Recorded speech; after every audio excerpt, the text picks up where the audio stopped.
Hosted by you/Flufflamapajama. For most of our marriage, my husband, 39M, and I, 37F, had a very happy relationship. We had good jobs, decent money, 2 kids, and loved each other. Then he was diagnosed with a rare form of cancer, and we went through years of painful treatments and recovery together. We moved to a small house to be close to the research center where he underwent treatment. His parents paid half of the down payment on the house, and the other half came from our savings and investments. In the divorce, he gave me the house and took all of his medical debt. We have been divorced for a year, but now his cancer has returned, and he needs treatment again at the same research hospital. He wants to stay in what is now my house while undergoing treatment, and his parents expect me to house him and look after him because he was generous in letting me have the house without taking his rightful share of the equity. When we were married and he was undergoing treatment, it was new, expensive, and very physically draining on him. We were fortunate that both our jobs were supportive and flexible, but with his health issues, little kids, and expenses, we had to significantly downgrade our lifestyle. That, along with the physical changes in his body, made him very depressed.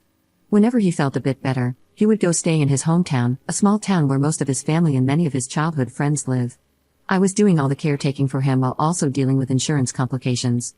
I was managing the kids, the entire household, and my full-time job. We had help from friends and neighbors, but it was very hard. I wasn't happy about him spending his healthier days away from us, but it was good for his mental health, so I didn't feel like I could object. While he was staying there, he reconnected with his high school girlfriend. A couple of years ago, he admitted to me that he was sleeping with her, and I filed for divorce. He had fully recovered from his cancer by then. There are other aspects of the cheating that left me heartbroken and feeling betrayed. His giving me the house and taking all the debt was a sort of apology. His parents feel that I owe him for getting the house and should let him stay there for the 2 to 3 months while his treatment is at the facility. I do want him to get well, and I don't want my kids to lose a loving father. But I can't deal with having him around me, especially not if I end up being his nurse and caretaker again. I'm still very bitter about how our marriage ended. A lot of people close to me are telling me that I should support him for the sake of my kids. Would I be the bad one if I say I can't do that? Up in the comments. They announced their engagement the day the divorce was finalized, and that still hurts so deeply. I'm struggling with this so much. I don't think I hate him. A part of me still loves him as an old friend. I definitely wouldn't want my kids to suffer the devastation of losing their father. He loves them, and they love him. When I look at it as an outside observer, I can understand what he was going through in falling in love with someone else. During the worst parts of his illness, I was frequently cleaning up after him, his vomiting, his loss of bowel control. I pulled muscles and injured myself helping him move. He found that emasculating. So, I can see how he'd find it appealing that someone still saw him as the old him, when he was healthy and strong, while I became the nurse figure. I tell myself that, and I don't hate him. But I went years without intimacy because he was sick. The loss of libido was an expected, temporary side effect of his medication. I accepted that and made do with being celibate. I feel guilty talking about how painful it was because I should be grateful he survived, and it feels so trivial given the situation. But all that time, while I was making do, thinking he wasn't able to, he was sleeping with someone else. That disloyalty still makes me cry. Update 3 weeks later. The Sunday after I made the post, my ex-in-laws picked up the kids for a zoo trip. They sometimes come to pick them up to entertain them, so I thought nothing of it. A few hours later, a very teary and contrite mother-in-law dropped off 2 bawling kids with me. She told them their dad is sick and will die if he doesn't stay with us and go to the hospital. We hadn't had a talk with the kids yet about the diagnosis, and she dropped it on them that he is dying from cancer. He is not dying. It's a painful treatment, but he'll recover. I was so furious I was raging. I called my ex and tore him a new one. He was shocked too, and together we exploded at his mom. She broke down, crying and begging me not to take away her grandkids, as if I trust her after this. My ex and I talked to the kids together, him on video, and reassured them that, yes, he is sick, but he'll be fine. He just needs to go to the hospital, and they'll make him better like the last time he was sick. The kids settled after that, but my oldest has been crying and begging me to make Dad come live with us. I promised them I'd talk to Dad and figure out what's the best thing to do. I swallowed a lot of bile to talk to him about why he was doing this. We had a long and detailed discussion. The bottom line is that he's broke. He still has a decent job, but his credit is ruined, he has a lot of debt, and he stupidly got the cheapest insurance that barely covers anything. His fiancée is no help either, she's worse off financially. So, he needs a place to stay, he can't afford this otherwise. His parents are funding some of his medical payments and are already stretched. He was financially stable when we broke up, so I have no idea what happened in such a short time. Anyway, my ex and his girlfriend moved into my daughter's room. My daughter happily gave it up for her dad and is now sharing her little brother's room. Both kids are over the moon, happy to have their dad in their home. My daughter keeps checking on him every few minutes to make sure he's still okay. My mother-in-law traumatized my kid, and I'll never forgive her for that. I let the girlfriend move in with him because I was too angry to care who looked after him, as long as it wasn't me. I didn't know how I could bear having her in my home, but it seems to be more miserable for her than for me, and that strangely makes it more tolerable. She's teary-eyed and crying all the time. It's only been 3 days, but I'm so annoyed I want to shake her and tell her to pull it together. The current treatment plan is for 3 months, and I'm counting down the days. I am thankful for the many people who gave me great advice on my last post. I wasn't expecting things to go this way, but they played me by manipulating my kids. I'll slowly pull myself and the kids away and move, but for now, I have to deal with this for my kids' sake. Edit. I was trying to make this update more than a week ago, so to add to that, my ex's treatment is coming along nicely. The tumors that grew again are much smaller than before, and the new medication they're giving him is more targeted, so he's not experiencing as many bad symptoms as last time. I had promised myself I wouldn't help and stayed away from both my ex and his fiancée. But I ended up helping him deal with the insurance. His fiancée has the personality of a wet noodle and cries all the time. It was easier for me to handle it than to deal with her struggling. My ex is polite enough to me, but his personality has changed. He's a different person and not very nice towards his fiancée. I didn't expect to, but I feel sorry for her. Up in the comments. I haven't dated yet since the divorce. I want to, but online dating scares me, and my social life revolves around my kids. I've been pretending to have plans just so I can dress up, get out, and feel good about myself. I arranged sleepovers for the kids with their friends on those nights, so I didn't have to leave them with anyone else. I've been amazed by the love and support my kids and I have received from our neighbors and friends. I told a few close people what's going on, and it seems like most people know now. I've received so many offers for help, it's heartwarming how kind people can be. I've also started looking into selling and researching places to move to, but it's so difficult. I don't have the budget to put the house on the market while living elsewhere, especially if it takes longer than 2 months to sell. I also don't feel secure opening the house for showings while my kids and I live here. It's petty of me, but I have to admit that seeing my ex and his fiancée not doing well has been somewhat emotionally mollifying for me. Second update 1 month 3 weeks later. My ex and his fiancée moved out today. His treatments went very well this time around. He had to deal with general weakness and nausea, but no vomiting or voiding issues like last time. It's amazing how much medicine improves and changes. He'll need monthly shots for a while, and I agreed to house him for a weekend next month, but after that, he's on his own. The stay went well, with no real drama. I kept myself busy, and the kids and I traveled a lot. My ex and his fiancée managed the rest of the stay all right, and things worked out. My kids are happy and back to their normal routines. I had a talk with my daughter about how her grandma exaggerated things to get her way, and that it's not okay. She understood, and she has shown no interest in visiting her grandparents, which I'm happy about.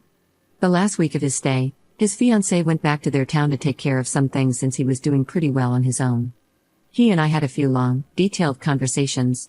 In some ways, they were cathartic, but in others, they were saddening and maddening. I think I got some closure, or at least I'm not feeling the bitterness the way I used to. I may make another post about what he told me, his reasoning and justifications. On another positive note, all the dressing up and going out I've been doing has paid off. I met someone. We've been on 2 dates, and it's going great so far. This is my first time dating since the divorce, so I'm keeping my expectations muted, but it's still very exciting and fun.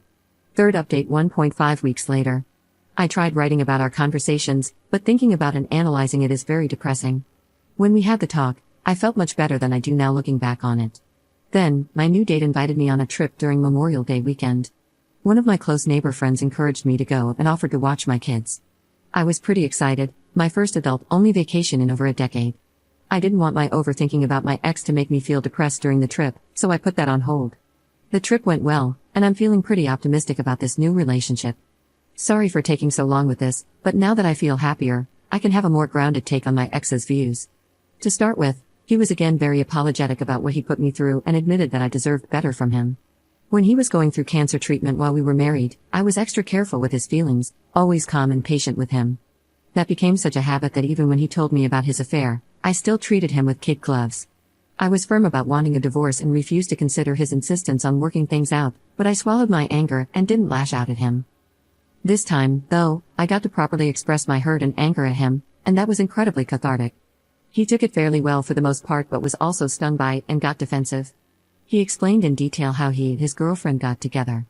She was his high school girlfriend, and she came from an abusive background.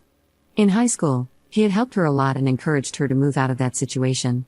When he moved away to go to university and she stayed in their small town, the long-distance relationship dissolved. He wanted more of a big city life, and a few years after college, he met me. When he was visiting his parents' home more during his recovery, he reconnected with her. At that time, she was struggling to leave an abusive relationship. It was like their high school days all over again, with her in trouble and him acting as the knight in shining armor. I suppose that can be very appealing to someone who has been facing their own weakness and mortality. When he was home, I was waiting on him hand and foot. I didn't even know he had enough energy to do all the legwork for this other woman, or that he was spending quite a bit to help her. That's where his current financial problems come from. She was in trouble, and he solved all her issues. He's actually proud of how much he helped her and doesn't agree with me that he took something away from me by putting his energy elsewhere while I was working hard to care for him and our family. I don't want to say I don't support helping someone escape abuse, but I can't help feeling exploited. His response was that he did me a favor by spending time in his hometown because it lessened the burdens on me. It's true that when he was away, life became easier in some ways. I had more time, could focus on the kids, and we could cook and eat whatever we wanted. But if he had that kind of energy, he could have helped me, right? He said I was always stressed and upset, and my attitude was draining for him. I resent that, because I remember how careful I was around him, how much I molded myself to be his nurse. He even brought up examples, like when I was so upset I went to the balcony to scream, or the time I snapped at the kids and then cried. He shared stories about how I was pushy and difficult. That stung because I was doing my best under overwhelming pressure. He wasn't making it up. I have my faults, but I worked hard and did my best. I didn't realize that my help and support weren't good enough for him. I didn't make him feel good. I just did the hard work.